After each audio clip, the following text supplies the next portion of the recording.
बिस्मिल्लाहिर्रहमानिर्रहीम। अस्सलामुअलैकुम। कैसे हैं आप सब? नज़ला, ज़ुकाम, खांसी और गले में दर्द, ये सारी चीज़ें अब दोबारा वायरल हो गई हैं और बहुत ही तकलीफ़ देह बीमारी होती हैं। ये सर में दर्द रहता है इससे, और जिस्म भी टूटा-टूटा रहता है, जिस्म में दर्द रहता है और कमज़ोरी रहती है। साथ-साथ में अ, इंसान निडाल रहता है, बिल्कुल भी काम करने को दिल नहीं करता। अगर आपके सर में दर्द है और चक्कर आ रहे हैं, तो सिंपल सा इलाज है, घरेलू इलाज है, तिब का इलाज है, बेहतरीन इलाज है। 1 टेबल स्पून आपको ऑलिव ऑयल लेना है।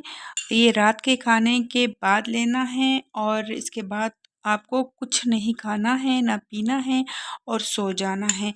और इसके साथ-साथ आपको खाने के बाद 1 टीस्पून ये सुबह और शाम लेना है किस्ते शीरी। किस्ते शीरी जो है ये गले के दर्द के लिए बेहतरीन दवाई है।